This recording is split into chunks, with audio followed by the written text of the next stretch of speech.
Hey y'all, welcome back. I'm Shayna Cersei. I'm so excited to paint with you today, and in just a moment we are going to be diving into this fabulous painting. But before we do that, I had to jump on here. You're getting the Studio Saturday setup here, no makeup, no hair done.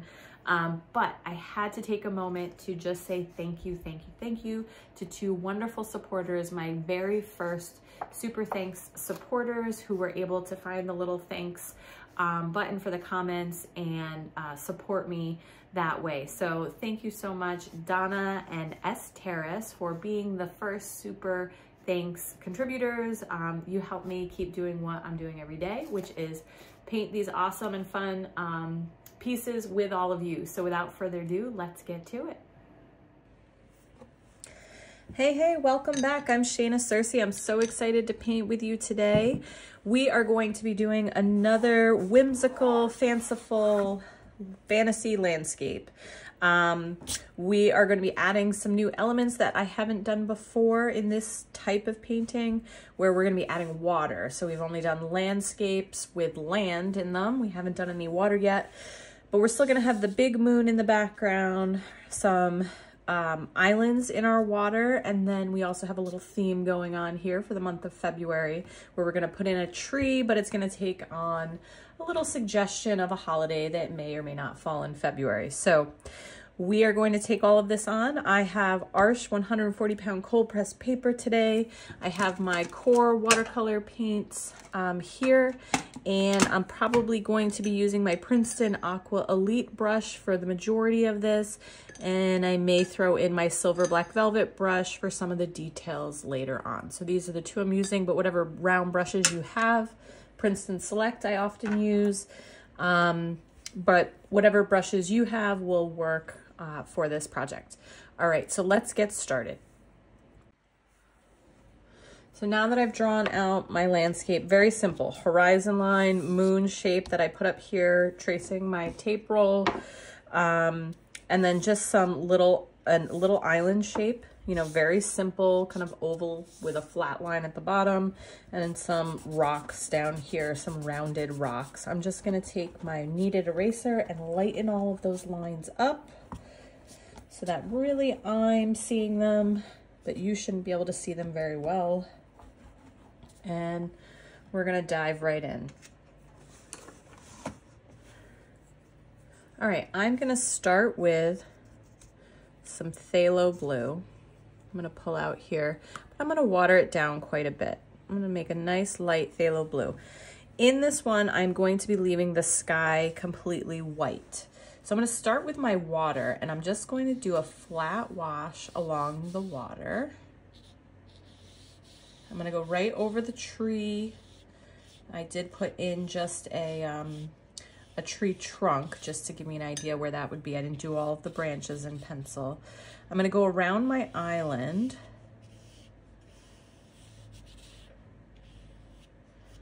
And around my rocks, but all the way down to the edge here, just in a nice light wash. And now we're going to be adding layers onto this to create a sense of light and also a sense of surface, movement on the surface, so little tiny choppy waves and things like that. But we are gonna do that in layers later on. So this is just the base, the lightest layer. Rinse off my brush. Even lift a little bit of this out. Have a string or something on here that I don't know where it came from, but I guess the best course of action is going to be, I'm gonna let my whole piece dry, because if I start digging in there with my fingers, I'm gonna leave weird marks. Oh, I got it, I got lucky. It came off, but I would have let it dry and then pulled it off later and tried to fix whatever was underneath. All right, so we put in our first layer of very light phthalo blue. Actually, you know what, let's pull out just Payne's Gray. I'm gonna tackle some of these rocks in just Payne's Gray. So I'm gonna make one here, and now there's 3 others. You're gonna have to let these dry in between if you don't want them affecting each other and bleeding into each other. So I'm gonna do this one. I'm gonna do this one over here.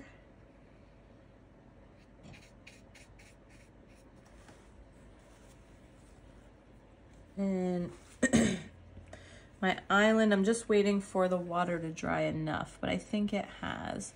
So I'm just gonna give my island a little light wash as well of this Payne's Gray.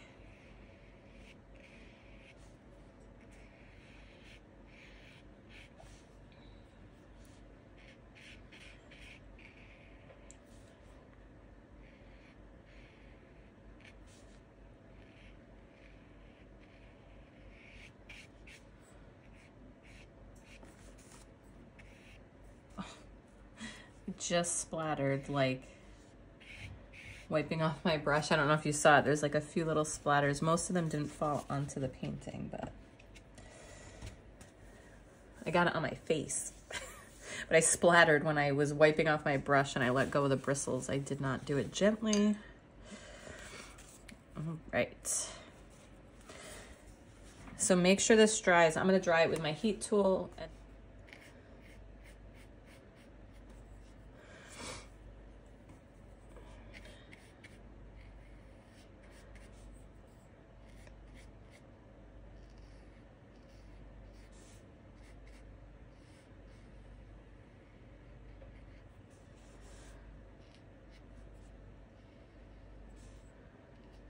I think I'm gonna switch to my other brush for these smaller spaces. This is a size 12 Aqua Elite.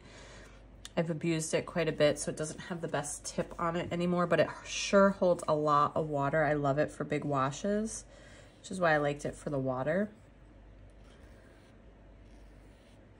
But getting into these smaller spaces is a little more challenging because, again, I've abused that brush quite a bit. I've left it in the water overnight too many times.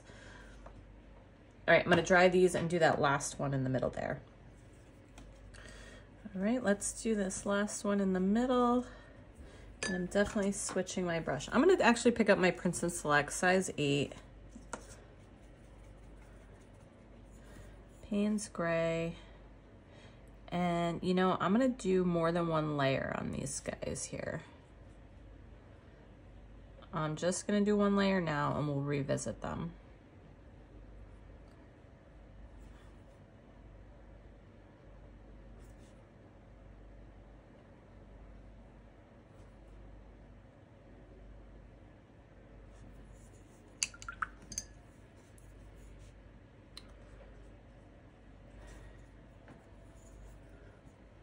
All right, so like this one, this is what we're gonna redo with the other ones, but I'm gonna go back in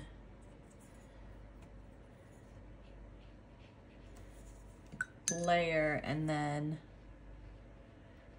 do a gradient so that it's darkest kind of at the base of these little rocks here, and they get lightest towards the top. So they have a little bit of a gradient wash. They're blended out.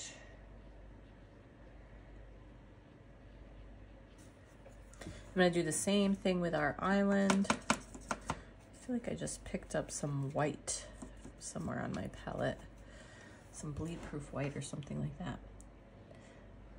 All right, same thing on my island, going in with a darker, much darker Payne's Gray. Rinse off my brush. Rinse it off again. And do a nice gradient.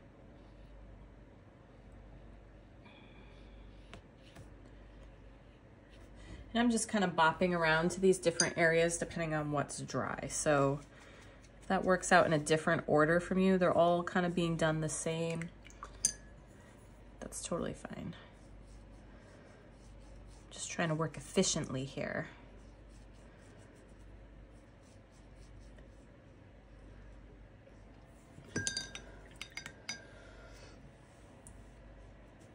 Okay, we're back with some nice clean water.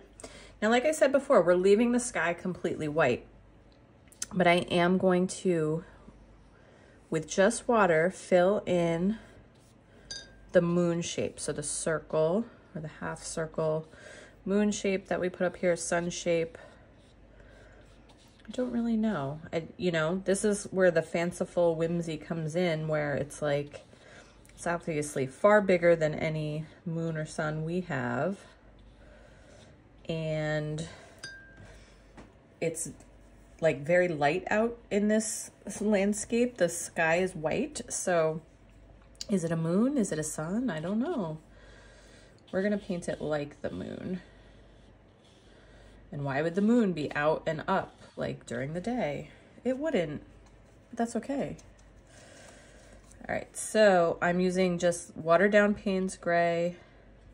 I'm gonna drop it in on this side. I'm gonna go right along the edge of the water, the wet on wet, on this side. And just drop in little craters.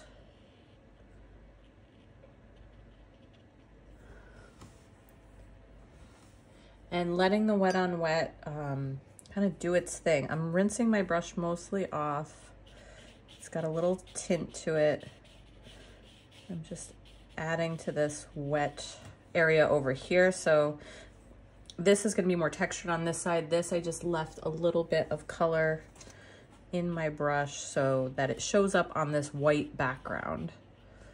And now I'm gonna drop in some more darker.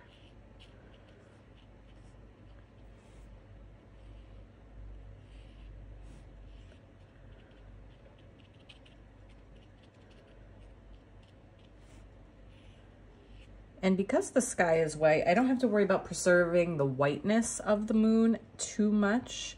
Like this is very gray over here, but it will stand out against the white backdrop, the white background.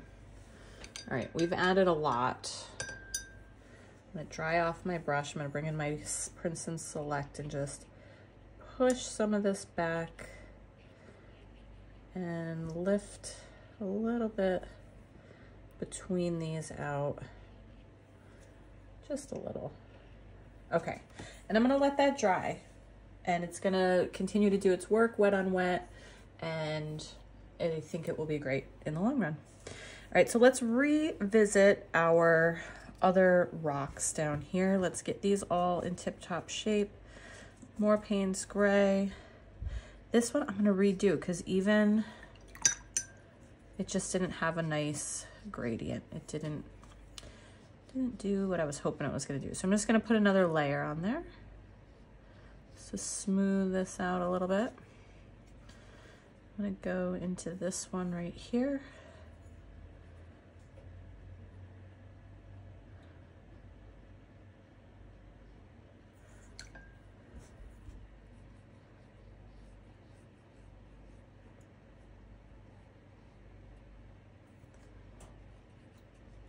And just blend these out. And drop in a little more color at the base. This one I'm going to leave alone for right now. I'm going to come up to the top here.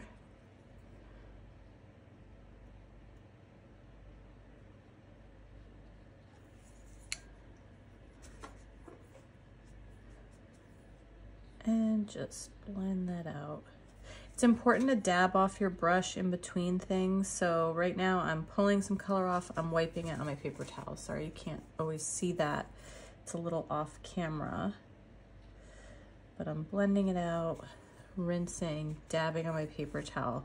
You don't need to introduce more water and paint all the time. Sometimes you're just moving around what's already there. I think I'm gonna pick up a little bit more.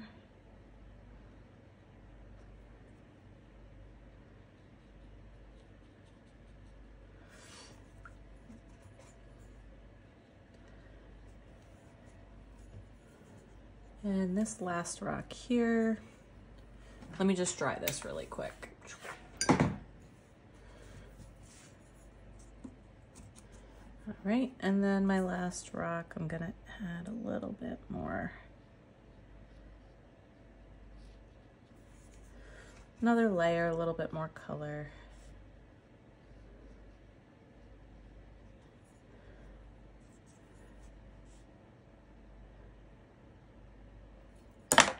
Ah!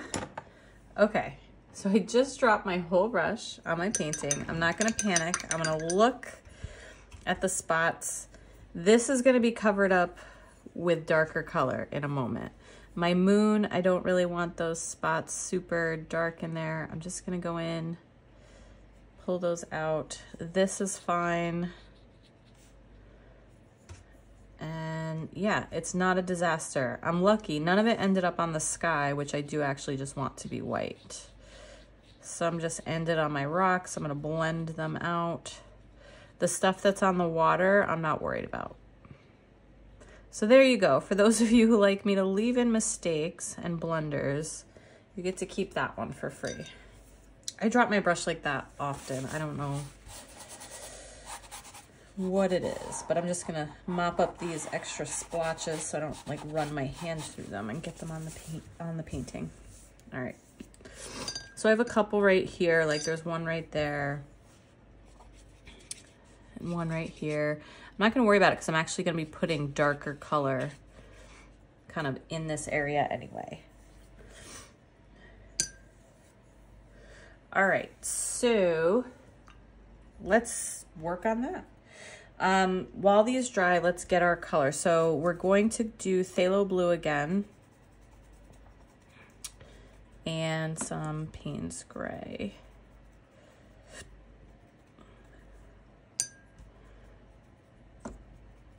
For my favorite kind of navy color.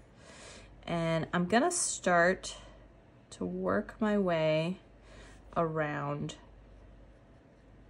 this area. Now thinking about where the moon is, I probably should have left this a little bit lighter here, but you know what? We didn't. So I'm gonna go with it. I'm gonna leave the light, I'm gonna give it a reflection this way, not just straight on. So we're gonna say this is a little bit darker side of the moon, like the light is coming this way. I'm gonna start just by layering,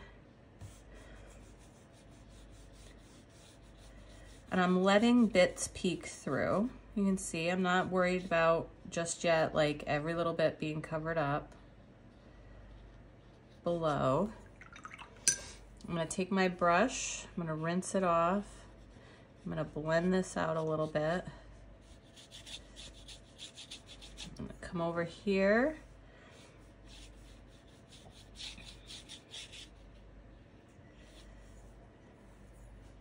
And I'm just using light horizontal strokes. I'm gonna work my way around. And you know what? I'm not even gonna worry about a light source here. I'm actually gonna fill this whole area in. There are gonna be some light spots and dark spots. We're not gonna do a heavy reflection of the moon off the water. It's okay.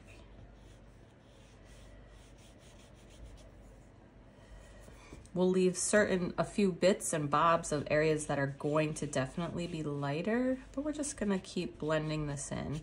And I do want it to be darkest kind of along the edges and outside, almost like a vignetting.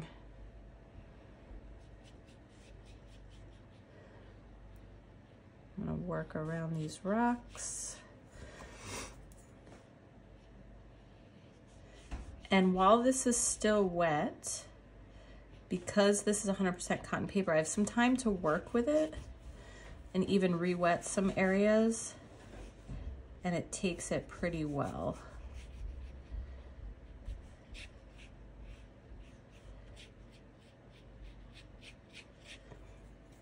All right, so let's pick up a little more phthalo blue and Payne's gray. I'm gonna drop in wet on wet, so this paper is already wet. I'm gonna drop in a few darker spots right under the island here.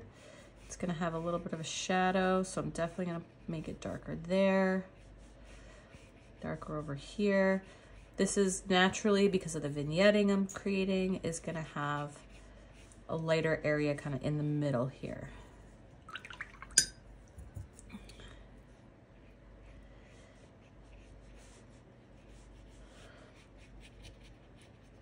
Get up close to these rocks.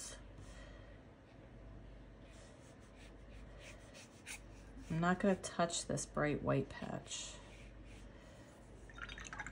Actually, you know what this is? It's like a nice, let me get my brush nice and clean and just get water on it. This shape that we've created, this was accidental, is mimicking this moon almost as if it's a reflection of the actual moon on the water. So happy accident. I'm going to take it. I'm gonna love it. I'm not gonna mess with it. All right, so that's our water, and we're gonna get ready. We're gonna let that all dry and get ready to add in our special little addition. All right, so let's start adding some of the details. So first I'm gonna start with Payne's Gray. So we're going to use a dark color here, and we're gonna put a tree. And now maybe you can see the faint outline that I have there, but we're going to give this tree a very specific shape. So this tree is going to be heart-shaped. We're gonna pretend it grew in nature this way and is sending us a message to love one another for this month of February. Well, always, but. So I am, oh, and this is interesting, like as I'm painting this in, so I have a very light outline of a heart here because I really don't want it to be a perfect heart. But as I'm drawing in these kind of stylized tree branches, it's reminding me, and seeing them inside this shape, it's reminding me of like the veins of a heart, or the, I don't know, veins and arteries that run through something like this. All right, so we're gonna let these dry, and I did kind of bring them all the way up and pretty high, and we're gonna let the branches shine through in that kind of folk art style where you can see the branches in a lot of the trees of that style that people would paint as self-taught artists. They would leave the branches in there, not hide them by the leaves. They would be part of what you saw, even though in real life, in reality, realism painting, you would, a lot of the branches towards the top would be covered up. You would just see a few kind of going into it. But we're gonna leave them visible as part of this. So, but we do have to let them dry. And then we're going to prepare a red. Now you can use any red you want. I'm gonna use a combination of cadmium red and alizarin crimson. I'm gonna start with cadmium red, and I'm gonna water it way down. I do need to clean a spot on my palette for that. So I'm gonna turn my palette around. It's a very messy palette, which I usually do. I'm just gonna clean out one of these wells because I do wanna take out, I don't wanna use the cadmium red straight, or either of the reds straight from the pan. I wanna water them down a bit. Oops, wrong one. That's not cadmium red. This one's cadmium red. So our cadmium colors are pretty opaque for watercolors. They would be the most opaque. Just keeping that in mind. And once this tree is completely dry, I'm gonna go ahead and start applying some of the cadmium red in this watered down format as leaves to this tree. All right, so I have a very, very light, or I had a very light outline that I've erased almost completely. I can barely see it, almost like little dots of where the heart should go. This does not have to be exact. This should not have fine edges. And I'm just going to try to stay in the relative shape of a heart. And I'm gonna move my brush around. If it needs to break that barrier and have leaves sticking out the edge of it, that is fine.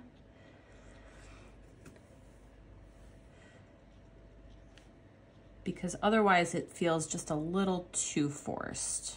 I know, we're putting a tree in the shape of a heart. Of course it's forced. But there are ones that are either like cut like that out in nature, or just sometimes things do grow in interesting, fun ways that remind us of symbols and symbolism. Like when you go cloud watching and you see certain shapes in the clouds and things like that. So you can see here, like I'm not forcing it into a super rigid heart shape. And I'm using my brush, I'm moving the brush all different directions. I'm not just doing boop, boop, boop, boop, and making all the same shape. I wanna make sure that I have leaves kind of sticking out in all different directions. Right, so there is my first layer. Now I'm gonna activate my alizarin crimson, which is my cooler, slightly darker shade of red. And I'm gonna apply this to kind of various areas as this is still wet on the lower side of this tree. I'm not gonna go all the way to the top with this. I'm gonna let the branches and the leaves at the top dry and be lighter and airier. As you can see, I'm covering up all the branches, but you can still see them through the paint because it's watercolor and it's transparent. All right, I'm gonna let this dry and then we'll come back and see if there are any more details that we want to add. All right, here we are and it's all dry. I am going to put a little bit of a shadow on my island at the base of my tree, just with a little Payne's gray, since this rock is painted in Payne's gray. I'm just gonna put a little shadow kind of coming off the tree this way. Falls into the water, we don't need to see any more of the details of it. And are there any more details? So I could put some stuff, I can put some fun, fancy stuff in the foreground. First, let me just say, I love this color palette. I love the deep, cool colors of the water with the rocks and even the very neutral, cool moon in it. So all of this is cool, the white of the background being neutral, and then this super pop of warm red color off to the left-hand side, kind of being off in our rule of thirds. Like if you split the page into 1, 2, 3 sections, it's kind of the focal point, and it's balanced by these rocks over here. So this is kind of a balanced composition with the moon being pushed far in the background. All right, so what other details do I want to add? Now you could leave it just like this. I love this. I would definitely consider not touching another thing. But because we're here, we can put in some of those white details. Adding white adds significant contrast. So let's put in just a few, like we've done before, leaves in the front with bleed-proof white. And then you could also put dark in addition to these white details, adding in something darker. Like with just paint, like this dark blue, you could bring that down here and just add some leaves or details in this. I'm just gonna put some like grasses here. I'm not gonna go too crazy. Let's put some grasses over here. I like this, like really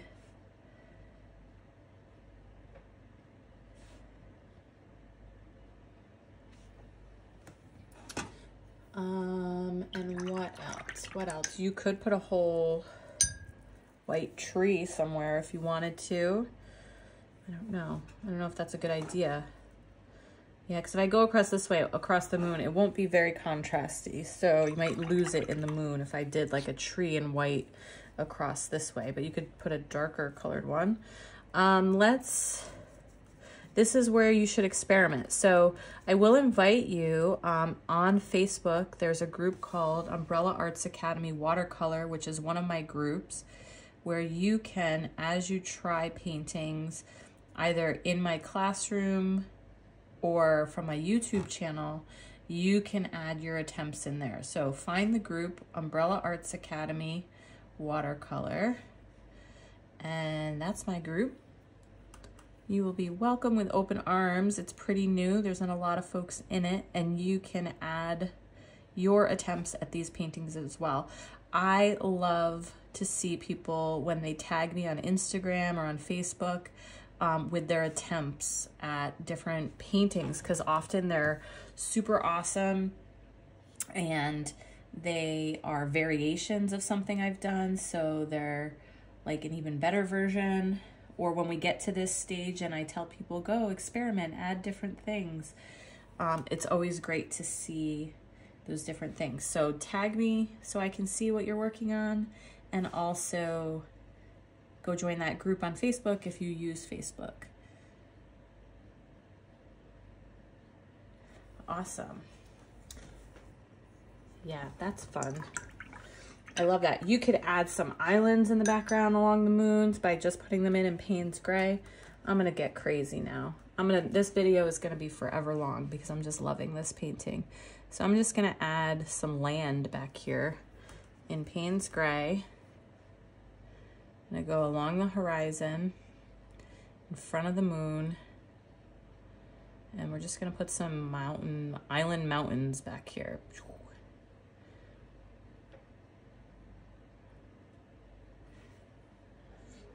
There we go. All right, I have to stop playing. I can't wait to see your versions. So this could be a nice little painting that you could do for someone that you want to express a little sentiment of love to, with this heart-shaped flower. If you don't want to put, or heart-shaped tree, if you don't want to put the tree in as a heart shape, you could just make it more of a traditional tree shape, but this is very subtle. This would be great for a Valentine's Day card if you want something to be less cutesy and a little bit more subtle, a little more dramatic. You know, this has very dramatic colors in it. So thank you so much for painting this whimsical watercolor landscape with our heart-shaped tree and little island here and our big bright moon. Don't forget to check out the description, find me on social media, tag me in your attempts. I love to see them. Keep the comments coming. If English is not your first language, feel free to put your comments in your native language. I can translate them via Google Translate and try to send you a response in your own language as well. So I know that can be difficult for some who don't speak English as a first language. So I am happy to do my best to try to figure out your language as well. I love to see the comments in foreign languages for me. It's super fun to see where everybody's from all over the world, and it's absolutely invigorating to me as an artist. So thank you so much. I'm Shayna Cersei. Enjoy the rest of your day and happy painting, y'all.